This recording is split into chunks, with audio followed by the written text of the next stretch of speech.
Hola a todos y todas, vamos con la tercera parte de esta clase que es diencéfalo y hemisferios cerebrales. Vamos a hablar primero de qué es la corteza cerebral. La corteza cerebral hace referencia a un estrato, ya de lo que es esta estructura que es una fina película de tejido nervioso que va a estar en la zona más externa de los hemisferios cerebrales, va a estar compuesta de sustancia gris, la cual se va a distribuir en 6 capas. Esta es donde va a estar localizada todas las sinapsis para que se ejecuten las funciones, tanto de manera sensitiva como las asociativas y ejecutivas, ya que son las motoras. Em, Esta, como dije, esta fila capa va a estar contribuida por 6 capas de células y cada una de ellas va a tener funciones. La corteza cerebral, si nos basamos en la perspectiva, filogénicamente se va a distribuir en 3 partes. Una de ellas es el arquicórtex, que es la porción más antigua de nuestra corteza cerebral. Aquí se van a alojar todas las funciones relacionadas con lo que son las respuestas autonómicas y respuestas de tipo fisiológicas para responsables de la supervivencia. Va a estar muy cercano a lo que es el tronco encefálico, controlando estas funciones. Luego tenemos el paleocórtex, que corresponde a la segunda porción, donde se encuentra específicamente el uncus. Es una zona de transición entre el arquicórtex y el neocórtex. También vamos a encontrar lo que son las funciones de tipo olfatorias. Y finalmente todo el resto de la corteza corresponde al neocórtex, que es donde se encuentran todos los procesos de razonamiento, pensamiento abstracto y además de todas las funciones superiores. Con respecto a las primeras 3 capas, las capas superficiales, vamos a tener la primera capa que se van a contar siempre de externo a interno. Son capas, tenemos por un lado lo que es la capa molecular, la capa granular externa y la capa piramidal externa. Si tenemos externas es porque vamos a tener también internas. La primera capa, la primera capa, también conocida como la capa molecular, se denomina también la capa plexiforme. Ya es una capa sináptica donde nosotros vamos a tener comunicación entre distintas zonas de la corteza cerebral. Por eso es una capa sináptica. En la capa granular externa, nosotros vamos a encontrar una gran cantidad de células pequeñas de tipo estrelladas y piramidales, ¿ya? Pero principalmente em, eh, ca- em, neuronas que son pequeñas y que generan interconexiones. La capa piramidal externa, vamos a encontrar células de tipo piramidales, por eso recibe el nombre, pero son piramidales pequeñas. Dirigen sus acciones hacia otras zonas de la corteza y hacia niveles subcorticales. Luego tenemos las capas granular interna, piramidal interna y la multiforme. La capa granular interna corresponde a una capa de células donde vamos a encontrar células de tipo granulares, ya que se van a encontrar mayoritariamente en esta capa, por eso se llama la granular interna, y son neuronas de corto tamaño. Esta también va a estar muy encargada o va a estar muy relacionada con las aferencias que llegan desde el tálamo. Tenemos las capas de tipo la capa piramidal interna, que aquí es donde van a encontrarse las células de Betz, que corresponden a células piramidales gigantes. Además vamos a encontrar células estrelladas y las de Martinotti, pero las de Martinotti se encuentran también en las otras capas de la corteza. En el caso de la capa multiforme y polimórfica, ¿ya? Es una capa que va a tener una variedad de células importantes, ¿ya? Que son células de tipo fusiformes, las cuales van a derivar información a la corteza, al tálamo y a los núcleos estriados. ¿Ya? Y además incluye también células piramidales de cuerpo triangular y u ovoide. En el caso de las áreas funcionales o las distintas cortezas, por ejemplo, la corteza motora primaria, la sensitiva primaria o la de asociación, son cortezas o no van a tener la misma distribución de capas. Y esto es súper importante. Por ejemplo, la corteza motora primaria va a tener una mayor distribución de la quinta y la sexta capa, que está relacionada con estas células piramidales gigantes que van a estar formando principalmente, por ejemplo, lo que es la vía corticoespinal. Pero si ustedes se fijan, la zona granular, que es la que tiene relación o las que recibe aferencias del tálamo, es bastante pequeña, en comparación, por ejemplo, a la corteza sensitiva primaria, que es la que tiene la mayor distribución de esta corteza, precisamente porque está recibiendo las aferencias del tálamo. Y como dijimos en la clase anterior, esta corteza o el tálamo va a ser la aduana de la vía sensitiva. En el caso del área de asociación, va a tener la distribución de sus capas de manera simétrica. Entonces aquí tenemos el detalle de lo que ya les expliqué. El área sensitiva recibe información del área sensitiva. Recuerden que el área sensitiva también se llama somato sensorial. Y no solamente la vamos a encontrar en el área sensitiva primaria, sino que en otras áreas sensitivas o que reciben información sensorial. Por ejemplo, el área del olfato, la visión, el gusto, etc. Ya, ya como le estaba diciendo, la importancia de esta área es que la información no va a llegar aquí solamente, sino que se va a hacer sinapsis para generar comunicación con otras áreas. El área motora, como les dije, vamos a tener áreas motoras como primaria o el área de lenguaje de Broca, que también es el lenguaje articulado, y vamos a tener una gran distribución de lo que son los niveles 5 y 6, donde encontramos las células de Betz, que son las células piramidales gigantes. Y en cuanto al área de asociación, son áreas o cortezas que van a tener relación con las funciones mentales más complejas, ya que va a relacionar distintas áreas para poder para que se ejecuten funciones más complejas. Y como dice aquí, además está relacionado con el desarrollo de la personalidad y la inteligencia.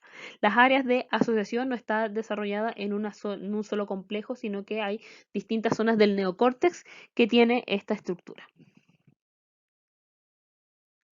Entonces aquí tenemos las capas de la corteza cerebral, ya que, por ejemplo, consideraciones atómicas, la corteza sensitiva va a tener mayor desarrollo del área 4, que corresponde a la corteza granular interna, y la corteza motora mayor de las capas profundas, que son las 5 y la 6. Esta es otra imagen para demostrar lo mismo. Aquí tenemos corteza sensitiva y corteza motora. Aquí tenemos otra corteza sensitiva, pero por ejemplo asociada a funciones, por ejemplo, esto es de información sensitiva general, tacto, presión, temperatura, nocicepción, y esta es de una información sensitiva especial, como por ejemplo el gusto, el olfato, etc. Ya en este caso específicamente de la visión. Pero si ustedes se fijan, la distribución de, de la sustancia no va a tener mayor diferencia en comparación, por ejemplo, aquí tenemos el área 5 y el área 6 del área motora, y aquí la 4 es la que tiene mayor predominancia, independiente si es sensitiva general o sensitiva especial. Aquí tenemos los tipos de neuronas corticales. Tenemos las células estrelladas granulares, ya que se encuentran principalmente en la capa 4, son las que están mayormente relacionadas con aferencias de tipo talámicas, por eso está más desarrollada en la corteza sensitiva. Tenemos células piramidales, dos células piramidales, ya tenemos las que se encuentran en la tercera capa, ya que son neuronas de proyección, ya reciben su nombre debido a la forma de su cuerpo, que tiene un cuerpo como piramidal. a pesar de que sus cuerpos celulares son variados, la descripción es por la forma de su cuerpo que tiende a ser de esta estructura. Y la diferencia de las células piramidales con las células de Betz es que las células de Betz son piramidales gigantes y pueden llegar a medir hasta 2 metros. En cambio, las células piramidales son cortas que van desde una corteza a otra. Las células de Martinotti, como les había dicho, son células triangulares pequeñas, presentes en todas las capas corticales y también se pueden encontrar un poquito mayor en medida en quizás en la capa 5. Tenemos la célula horizontal, también denominada como la célula de Cajal, que son las células fusiformes y se encuentran em, que se encuentran principalmente en la capa superficial, o sea, en la capa 1 y son neuronas de tipo intracorticales.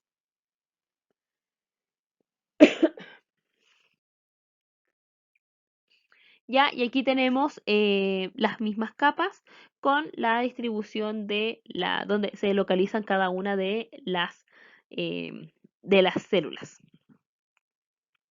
Ya, principalmente. Por ejemplo, las células horizontales se encuentran principalmente en la capa número 1. Las células de Martinotti se van a encontrar entre la quinta y la sexta capa, el soma, ya, pero este va a tener proyecciones hacia capas superficiales. Vamos a tener las células estrelladas, que son las glandulares, que van a encontrarse principalmente en la capa número 4. Tenemos las células piramidales pequeñas en las capas 2 y 3 y las células piramidales grandes, que son las de Betz, en la capa número 5.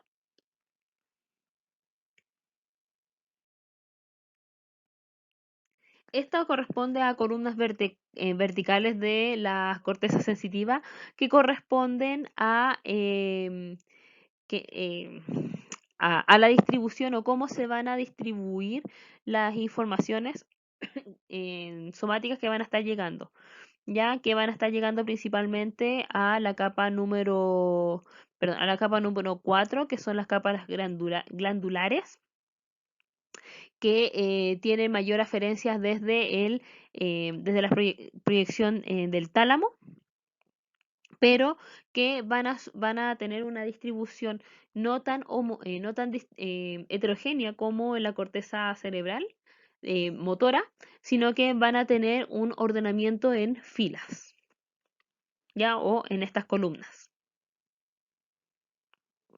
¿ya? Y eso indica la especificidad del estímulo. Entonces, el mismo estímulo va a activar a una sola columna. Por ejemplo, aquí podemos tener información de tipo nociceptiva y aquí podríamos tener información de tipo de tacto fino.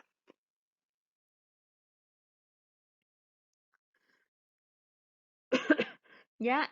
Ahora, las neuronas no solamente van a estar llegando a la corteza, sino que van a haber un montón de información o modalidad que va a estar saliendo y esas son las fibras de tipo eferentes.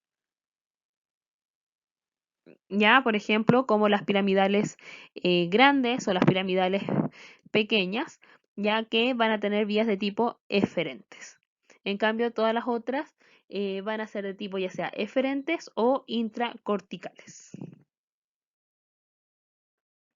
Las fibras comisurales corresponden a fibras de comunicación o conexión entre distintas zonas entre distintos hemisferios, ¿ya? Y las fibras de asociación van a ser dentro de un mismo hemisferio que van a comunicar dos sectores.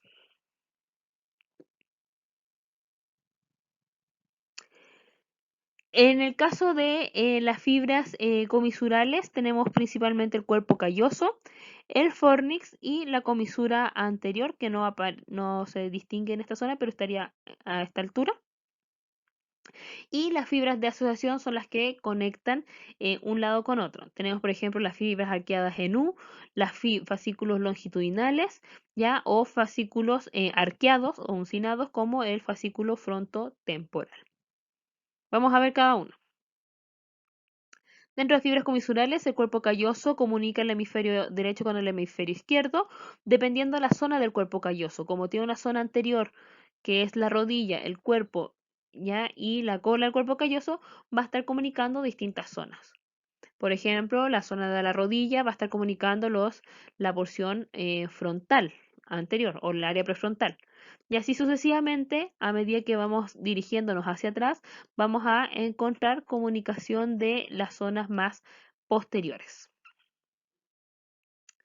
Encontramos el fornix, que va a tener lo que se llama la comisura del fornix, que va a ser una zona de comunicación entre lo que es el hipocampo derecho con el hipocampo izquierdo, o sea, la información del sistema límbico. Ya aquí estamos viendo la fibra comisural del fornix. El sistema límbico, o como estructura principal del sistema límbico, vamos a encontrar el hipocampo, que corresponde a esta estructura, que recibe su nombre desde 1800 porque tiene forma de caballito de mar. Y también cabe destacar de que está relacionado con el sistema límbico, o sea, con la regulación de las emociones, pero también está muy fuerte relacionado con lo que es la memoria y el aprendizaje.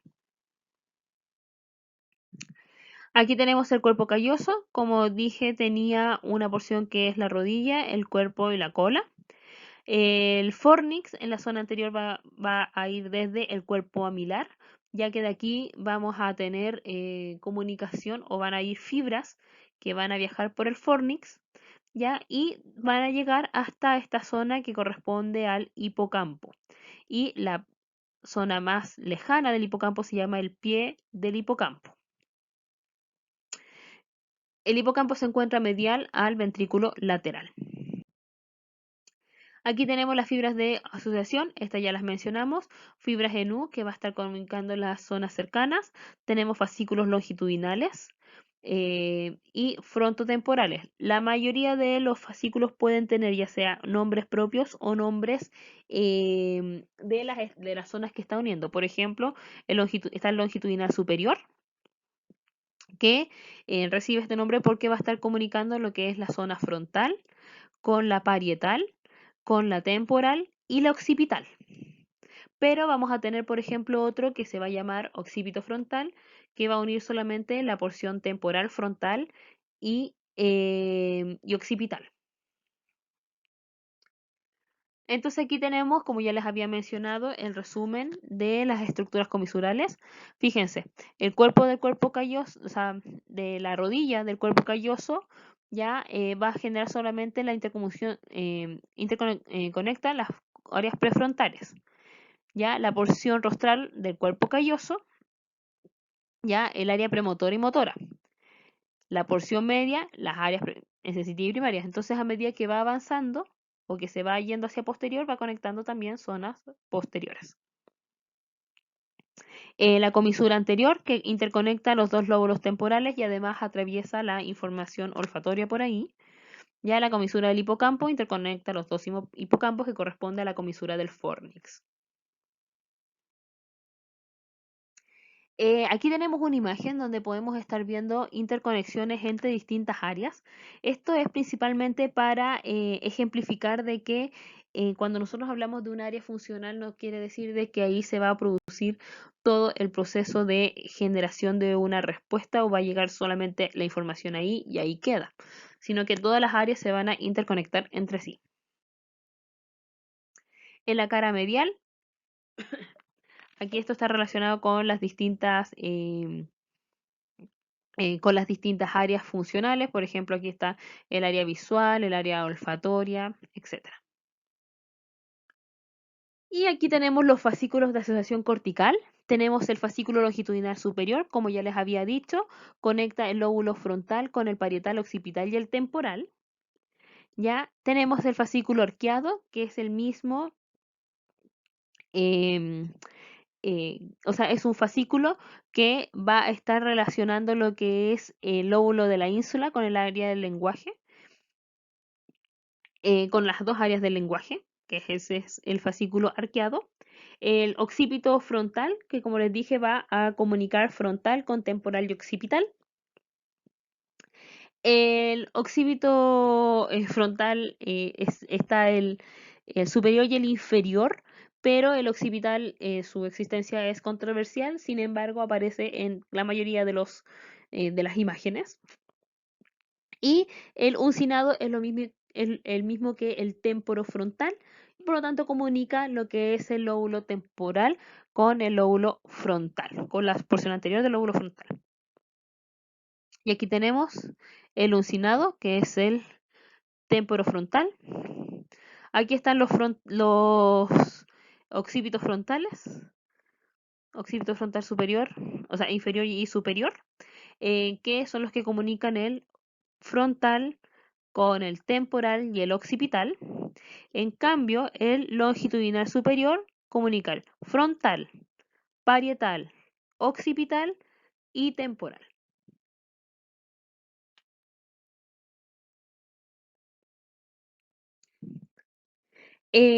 Aquí tenemos un corte de tipo coronal donde vamos a encontrar las mismas estructuras. Ya vamos a encontrar el fascículo, los occipital superior e inferior, que son este y este. Aquí está el uncinado, que es el que comunicaba el temporal con el occipital. Y el longitudinal superior, que comunica frontal, parietal, temporal y occipital. En cuanto a lo que es la formación hipocampal, encontramos de que está implicado en la consolidación de la memoria reciente como memoria a largo plazo, por lo tanto también está muy relacionado con lo que son todos los procesos de aprendizaje. Em, el hipocampo, les había dicho 1800 y era el 1500 que se denomina hipocampo por los caballitos de mar. Em, Tiene distintas áreas que se denominan CA del 1 al 4. Ya contiene gran cantidad de células piramidales en el CA1, por lo tanto son vías de tipo eferentes. Ya, va a estar relacionado con lo que son otras cortezas, y una de esas cortezas muy importantes es la corteza entorrinal. Entonces, aquí están las regiones del hipocampo. Aquí tenemos la CA3 y la CA1.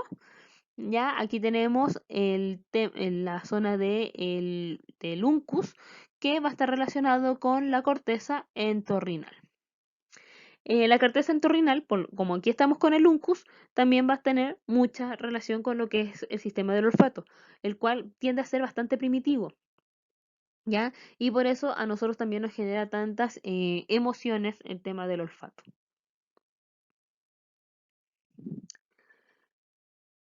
En cuanto a la corteza entorrinal, va a tener comunicaciones con muchas áreas corticales, y aquí la información que viene desde distintas áreas va a irse hacia el hipocampo.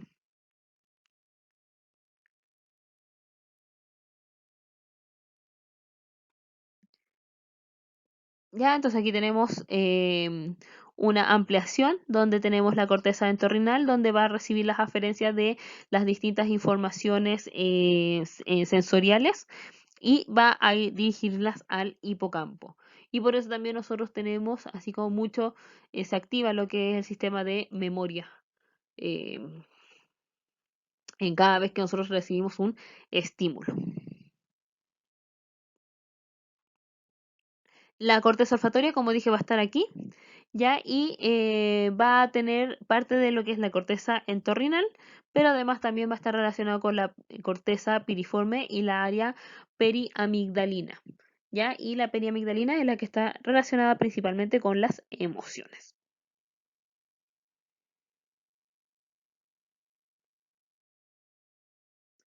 La corteza olfatoria va a estar entonces, como se los mencioné, en el uncus, y se va a revisar en mayor medida cuando veamos pares craneales, ¿ya? Porque está relacionado con el primer par craneal, que es el nervio olfatorio.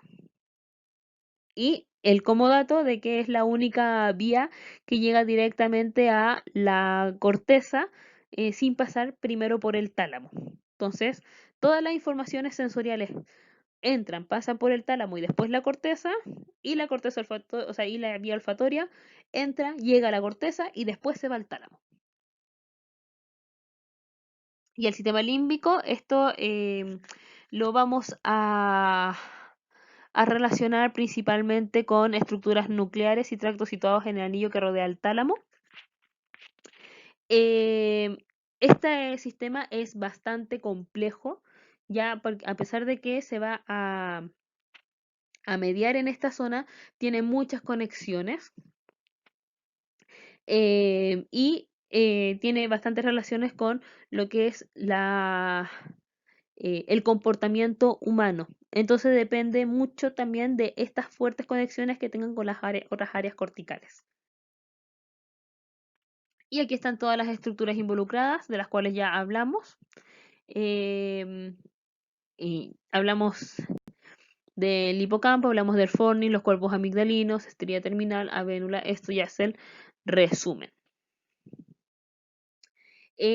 Las siguientes imágenes son solamente para que ustedes tengan una consideración de lo complejo que es este sistema, así que esto no entra propiamente tal en la prueba, sí es para su conocimiento de lo complejo de estas conexiones y que va a tener conexiones con el hipotálamo, por eso los cambios con las respuestas fisiológicas, vas a tener relaciones con lo que es la corteza prefrontal, que va a ser la modulación de la respuesta.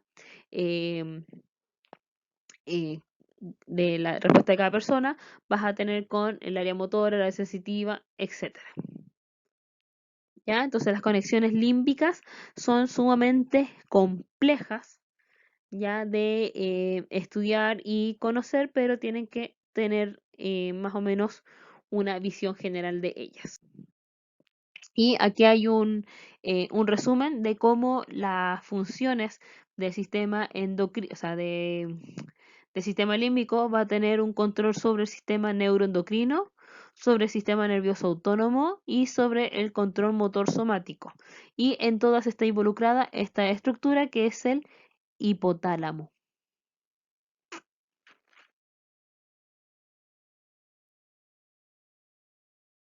Bueno, chicos y chicas, espero que esto les haya servido, que les haya quedado todo muy claro, que espero que estén muy bien, cuídense mucho, nos vemos en una próxima oportunidad, chao, chao.